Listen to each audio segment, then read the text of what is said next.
Assalamualaikum warahmatullahi wabarakatuh. Perkenalkan, nama saya Talita Nisyana Tania dari SMP FK Bina Muda Cicalengka. Di sini saya akan menceritakan tentang liburanku. Pada awalnya, aku tidak akan liburan ataupun mudik saat tanggal 17 Maret. Saat itu aku sedang bersantai main HP dan tiba-tiba ayahku bilang, "Beresin bajunya, besok berangkat." Ayah menyuruhku membereskan baju untuk pergi ke rumah nenekku yang berada di Jawa Timur. Saat itu aku sangat terkejut karena sangat mendadak. Aku pun menyiapkan baju dan makanan yang akan dibawa. Keesokan harinya aku masih bersantai karena aku berangkatnya malam, jadi aku masih ada waktu buat bersantai dan menyiapkan barang lainnya. Aku juga membawa alat lukis untuk aku melukis di sana karena di sana pemandangannya bagus.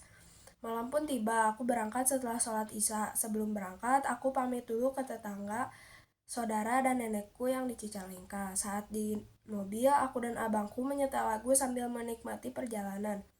Lalu tidur. Saat jam 4 pagi, kami berhenti karena ayahku lapar dan ibuku sekalian sholat subuh. Di sini kami tidak berpuasa karena nggak keburu sahur. Setelah itu, kami melanjutkan perjalanan. Saat di mobil, aku bermain game bersama abangku. Singkat cerita, aku sampai di rumah nenekku pukul 9 pagi.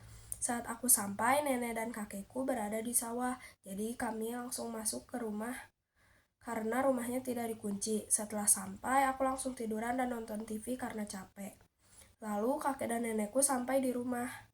Pada tanggal 18 Maret, saudaraku yang dari Cikarang baru berangkat ke rumah nenekku pukul 5 pagi.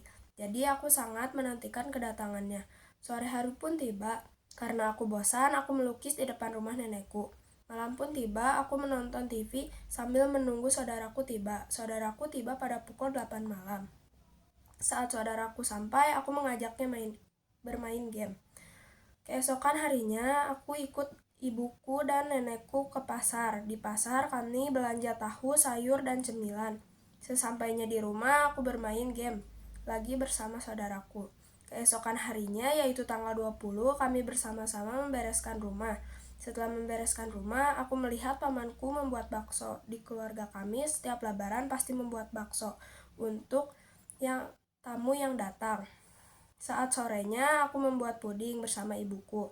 Malam pun tiba, aku nonton TV bersama keluarga. Setelah selesai menonton TV, aku bermain dengan saudaraku. Lebaran pun tiba, aku bangun pagi, tapi sayangnya lebaran tahun ini aku tidak ikut sholat id karena sedang berhalangan. Jadi aku sendirian di rumah. Saat yang lain sudah pulang dari masjid, kami makan-makan dulu lalu saling maaf-maafan dan membagi-bagi THR. Tamu pun berdatangan, aku dan saudaraku karena bosan kami menonton TV dan jajan. Saat hari menjelang siang, aku dan ibuku pergi ke rumah tetangga untuk bersilaturahmi. Saat sore, aku makan bakso yang dibuat oleh pamanku. Setelah itu, aku bermain bersama saudaraku. Keesokan harinya, aku pergi ke saudaraku yang rumahnya tidak jauh dari rumah nenekku. Aku ke sana untuk bersilaturahmi. Pada hari ketiga lebaran, tadinya aku ingin pergi ke sawah bersama ibuku. Tapi aku bangun kesiangan sehingga aku ditinggal pergi padahal aku ingin ke sawah.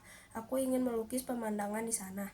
Hari berikutnya, aku diam di rumah. Aku makan camilan yang ada di meja. Saat siangnya, aku menonton TV. Pada sore harinya, aku main bersama saudaraku. Dan pada malamnya, aku mendapat kabar duka dari saudaraku yang rumahnya tidak jauh dari rumah nenekku. Ayahku, paman, kakek, dan nenekku pergi ke sana menggunakan mobil. Keesokan harinya, ibuku dan bibiku pergi berbelanja oleh-oleh untuk dibawa ke rumah. Karena besoknya aku dan saudaraku akan pulang. Seperti biasa, aku bermain bersama saudaraku. Lalu saat malamnya, aku membantu ibuku membereskan barang-barang. Hari di mana aku pulang pun tiba. Aku berpamitan kepada kakek dan nenekku. Rasanya sedih karena tidak bisa terlalu lama di rumah nenek. Aku berangkat pukul 6 pagi lalu sampai di rumah pukul 2 pagi. Itulah cerita tentang liburanku. Walaupun tidak terlalu lama di rumah nenek, tapi aku senang bisa pergi ke sana. Dan semoga tahun depan dan seterusnya aku bisa ke sana. Sekian dari saya, mohon maaf apabila ada kesalahan. Wassalamualaikum warahmatullahi wabarakatuh.